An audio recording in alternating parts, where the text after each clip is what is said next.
company. And the other great thing about that is during our busy Q4 holiday season, which is coming up, people from all different departments hop on the phones, and then we don't need to worry about hiring temps that may not deliver the same service level, or they may not be great for our culture. The other thing we do is everyone that's hired during that new hire class, at the end of the first week, we make an offer of, it says $2,000 here, it's actually now up to $4,000 to quit and leave the company right then and there.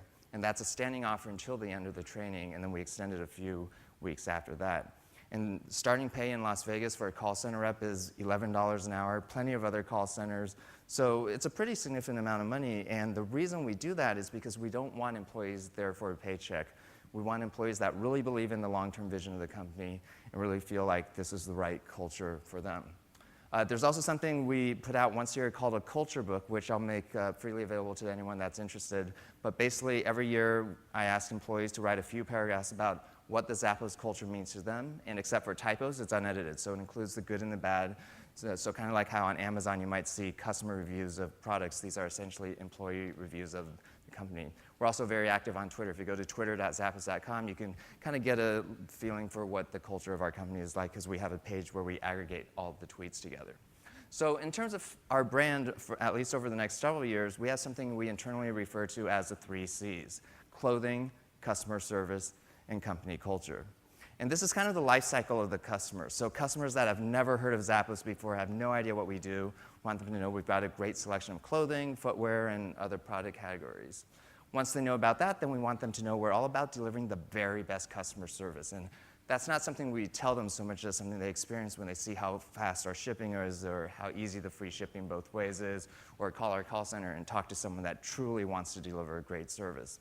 And once they know about that, then we want them to know about our company culture, because that's really the platform that makes everything possible. And that's part of the reason why we actually open up our doors and offer tours to the public. So we've actually had customers email us and tell us when they get that perfect outfit or perfect pair of shoes, that Zappos is happiness in a box. So whether it's the happiness that customers feel from getting that perfect outfit or perfect pair of shoes, or the happiness that customers feel from experiencing great customer service, or the happiness that employees feel from being part of a culture where the values of the company, the corporate values, match their own personal values, the thing that we realize ties all of these 3 things together is Zappos is really just about delivering happiness, whether it's to customers or employees, or we apply that same philosophy to our vendor partners as well.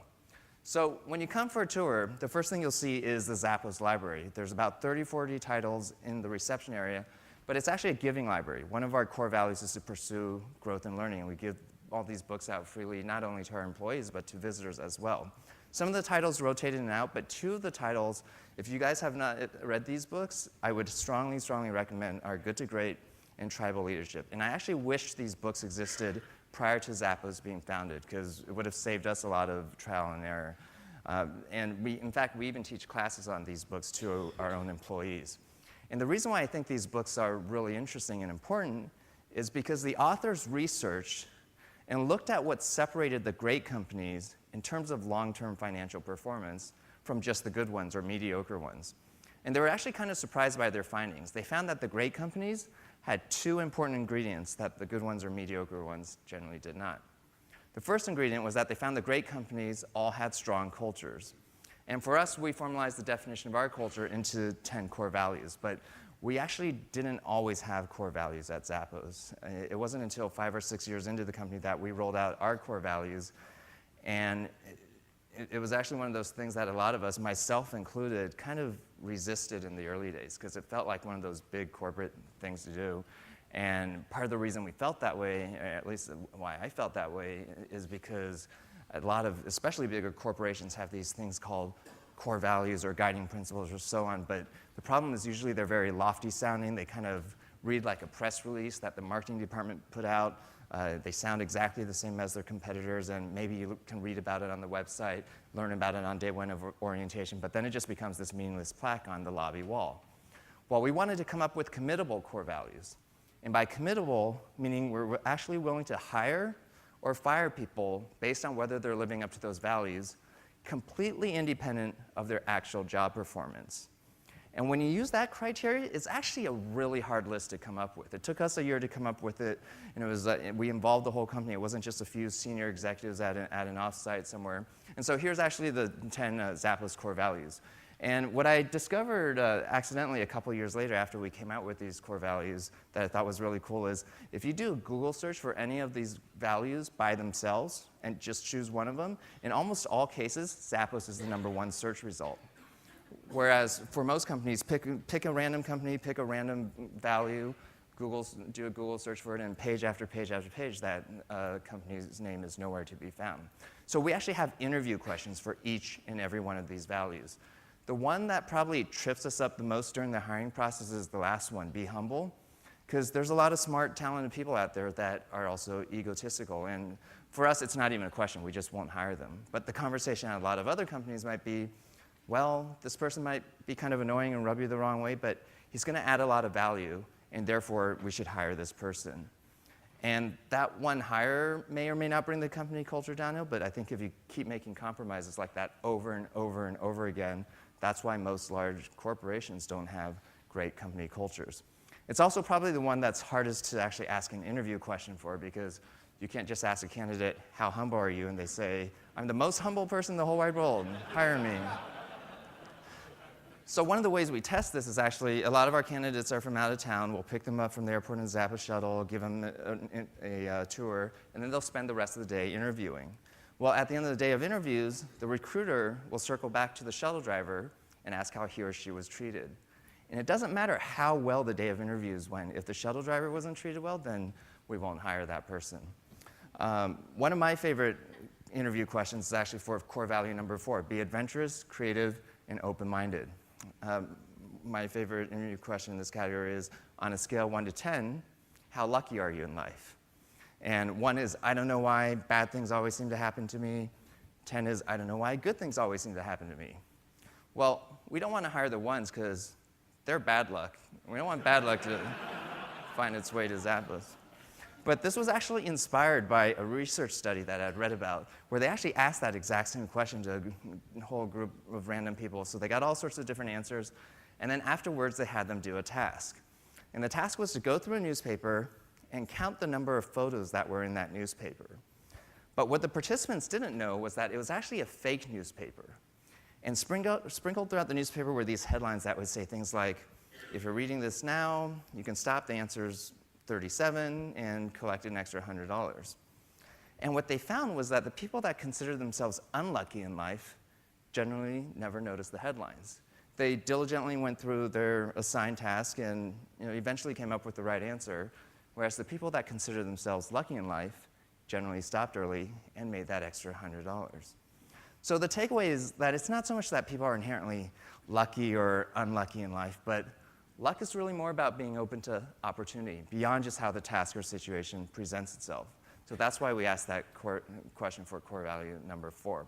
One of our other core values, #6, is all about transparency.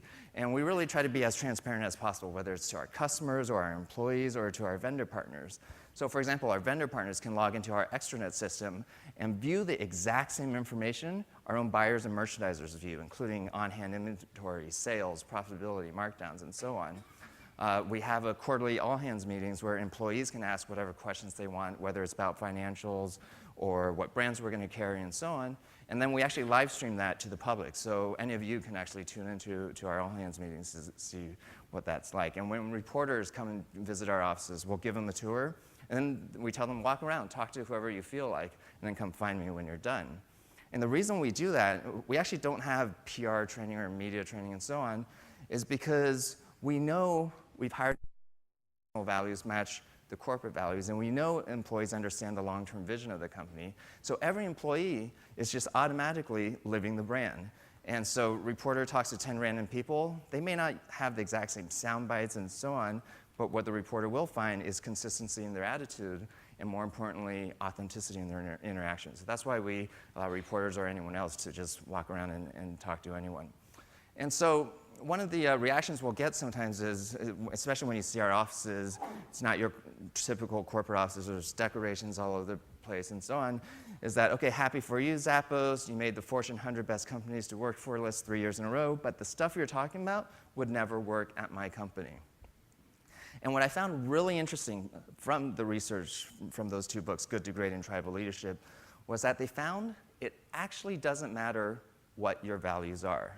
What matters is that you have them and you align the entire organization around them and you commit to them. And by committing to them, meaning you're willing to hire or fire based on them independent of their actual job performance.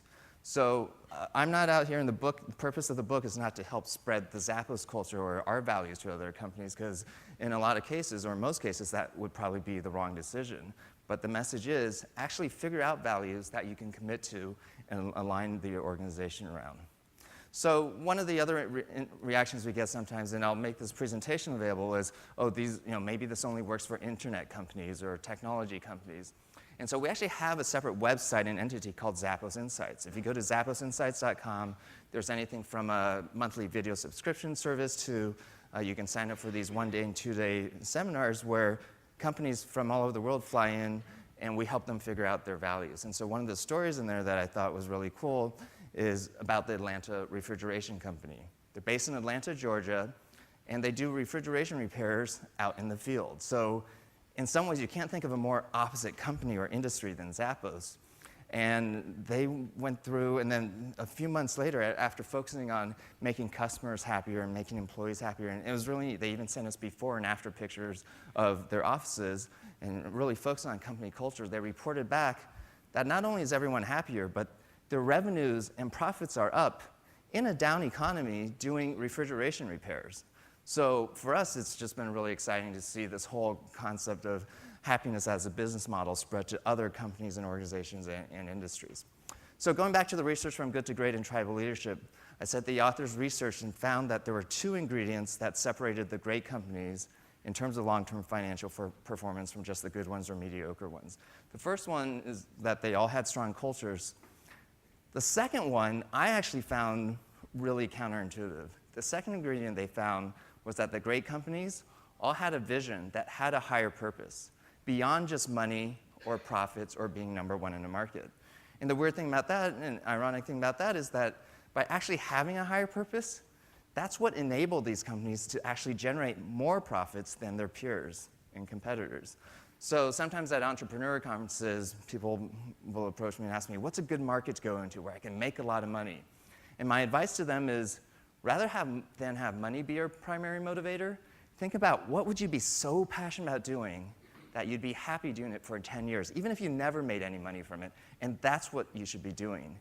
And if you do that, it will actually greatly increase your chances of making more money, because your passion is what's going to get you through the tough times, and every business has its ups and downs, and your passion is going to rub off onto employees and customers and your business partners and so on. So I like to say chase the vision, not the money. There was a movie that came out several years ago called Notorious. Did anyone in this room see this very important movie? No. This is actually, I think, the best response I've ever seen, because normally one person raises their hand. I thought I was the only person that saw this movie because I think it only lasted a week in the theater. But in this movie, Puff Daddy says to rapper Biggie Smalls, also known as Notorious B.I.G., "Don't chase the paper, chase the dream."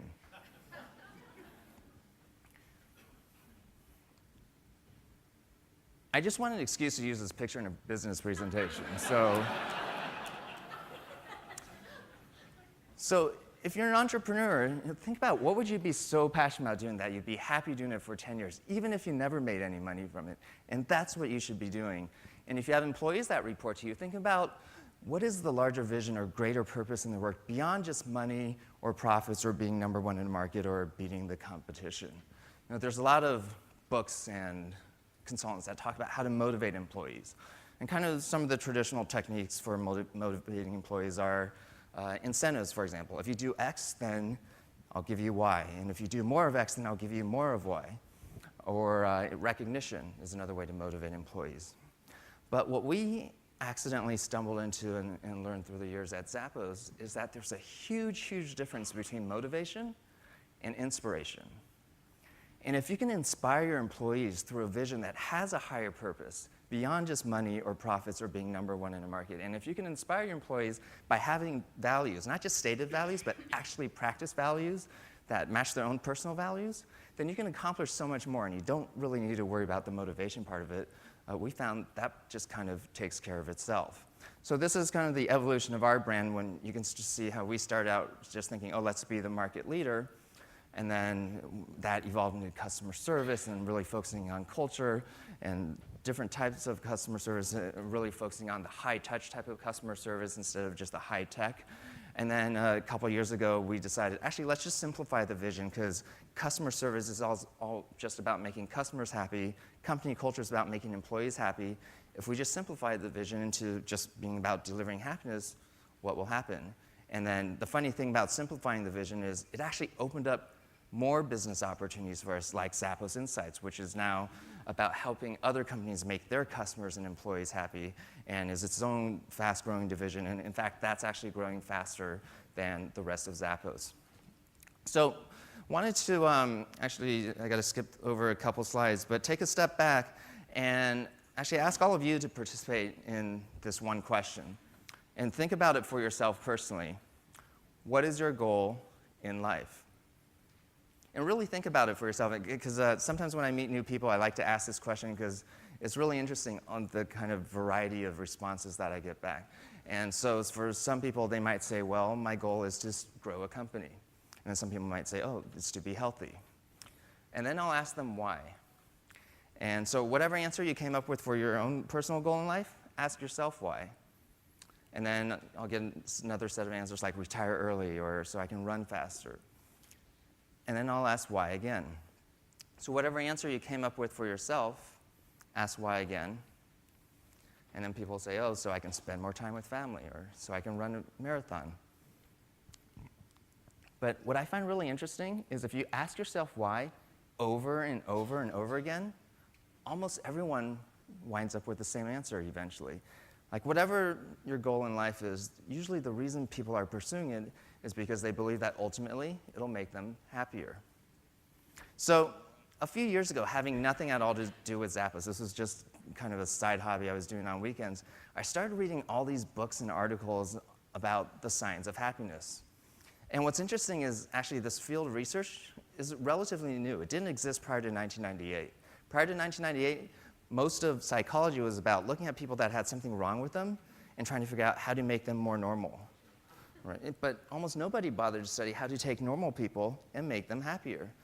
And I thought, oh, that's kind of interesting. And as I started reading more and more of the research that's been done, one of the consistent findings in the research is that people are actually very bad at predicting what will make them happy on a long-term sustainable basis. Most people think, oh, once I achieve this or once I get this, then I'll be happy. When the research actually shows that's not true.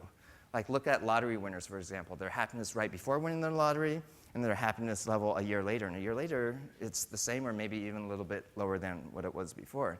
So I started thinking, well, at Zappos, if we're trying to make customers happy and trying to make employees happy, it's actually not as simple as just asking them, what can we do better? How can we make you happier? Because the research shows they don't actually know. And there's a lot of science behind some of the stuff we do at Zappos in terms of website conversion, repeat customer metrics, and customer acquisition, and so on. And so if our goal is to make customers and employees happy, what if some percent of the time was actually spent just reading up on the research that's been done on the science of happiness? And I was thinking, how could that help not only myself personally, but actually help the business? And so many people go through their entire lives kind of putting off that happiness at the end, thinking, okay, one day I'm going to do this thing that I actually care about or that I'm passionate about. And sadly, for many people, that day never comes because it's always, oh, I'm going to do that one day. And then of the people that do get there, a lot of them find is actually the happiness they got to is actually much shorter lasting than they kind of had envisioned in their minds their entire lifetime. So what if by reading up on the science of happiness, you can actually get to the happiness much more efficiently and faster? So I just want to share a few different frameworks of happiness that I thought were really interesting to me from the research that's been found. So first framework is that happiness is really just about four things: perceived control, perceived progress, connectedness, meaning the number and depth of your relationships, and being part of something bigger than yourself that has meaning to you. And what I think is really interesting is you can actually apply this not only to your own life, but to business as well. So for example, at Zappos, for perceived progress, in our merchandising department, we used to hire people at entry level, and then they get trained, certified, and so on, and then 18 months after that, they'd get a promotion. And then they'd get additional training and certification, and then get another promotion 18 months after that, and become a buyer, which at Zappos is a pretty big thing. So total time to go from entry level to buyer was 3 years. Well, we changed that a few years ago so that instead of a promotion every 18 months, we gave them smaller promotions every 6 months. They still had to go through the exact same training and mentorship and certification, and it still took them exactly 3 years to become a buyer, but we found employees were suddenly a lot happier because there was that ongoing sense of perceived progress. And it cost the company nothing to implement that. Another framework is Maslow's hierarchy. There's a great book called Peak, P-A-K, by Chip Conley. And he actually takes these Maslow's and condenses it down to 3 levels and applies it to customers, employees, and investors. So for example, the 3 levels in terms of how employees think of their work are, do they think of their work as a job, career, or calling? And our whole goal is to move employees up that pyramid, and we still want them to be Zappos employees 10 years from now. And the only way that anyone's going to be an employee for that long is if they feel like they're continuing to grow both personally and professionally. So that's why we invest so much in the training and mentorship of our employees. And then finally, I wanted to share the 3 types of happiness: pleasure, engagement, and meaning. The first type I like to call the rock star type of happiness because it's all about chasing the next high. As it turns out, it's great if you can sustain it. The problem is it's really hard to sustain unless you're basically a rock star. And what the research has shown is that as soon as the source of stimuli goes away that's giving you that high, as soon as that goes away, your happiness level just plummets instantly and goes back to wherever it was before. So out of these 3 types, it's actually the shortest lasting type of happiness. The second type is called flow, and there's a book by the same name, and we've all experienced this. It's about those moments in time when you're so into whatever you're doing. For some people, it might be painting. For other people, it might be running. That time just flies. 3 hours pass, and it seems like it's only been 20 minutes. Other characteristics associated with it are you lose a sense of self-consciousness or even self, and professional athletes refer to it as being in the zone. And kind of the strategy there is notice when it happens, because it happens to all of us, just different things trigger it. And then think about maybe you should change your job or your environment or who you hang out with or where you live to have those occurrences of flow happen more frequently. And out of these 3 types, it's actually the second longest lasting type of happiness. And the last type is about being part of something bigger than yourself that has meanings to you. So for some people, that might mean volunteering for their favorite charity, for example. And out of these 3 types, it's actually the longest lasting type of happiness. And what I find interesting is most people go through life chasing after the first type, thinking if once I could sustain that, which as it turns out is next to impossible, then I'll worry about the second type, and then if I ever get around to it, I'll think about the third type one day. Whereas the proper strategy based on this research data is actually you should figure out the third type of happiness first, and then layer on top of that the second type. And anytime you experience the first, that's just kind of icing on the cake. So these are some books that I would recommend. Anyone that wants a copy of this presentation, just send me an email, tony@deliveringhappiness.com. Oh, also that culture book that I talked about earlier, it's a physical book, so you need your physical mailing address. We also have a website set up for tours. You can just go to tours.zappos.com next time you're coming to Vegas and come for a tour. It's pretty fun. So just want to end with, the title of my book is Delivering Happiness. The subtitle is A Path to Profits, Passion, and Purpose. And the reason why I chose that to be the subtitle is because the research has shown you actually need all 3 of those to build a long-term, sustainable, growing business. And I think too many companies focus on just the profits part of it. They either forget about or ignore or don't care about the passion and purpose part of it, and that actually ends up hurting their ability to generate more profits in the long term. And kind of my weird aha moment was when I was reading up on the whole science of happiness research, was that happiness is really about being able to combine pleasure, passion, and purpose. And so for me, that was almost kind of the sign to what kind of nudged me to actually write the book and think, okay, maybe this is the right time to really spread this whole idea of happiness as a business model to other companies and organizations and industries beyond just Zappos. So just want to leave you with thinking about what percent of your time do you want to spend reading up on the science of happiness. How can that help yourself individually and also help your business and your brand? And if the research shows that companies with a higher purpose actually generate more profits in the long term. And if the research shows that individuals with a higher purpose are actually happier, think about what is your company's higher purpose and what is your own higher purpose. And if through this presentation you've been inspired to either focus more on customer service and the customer experience to make customers happier, or you've been inspired to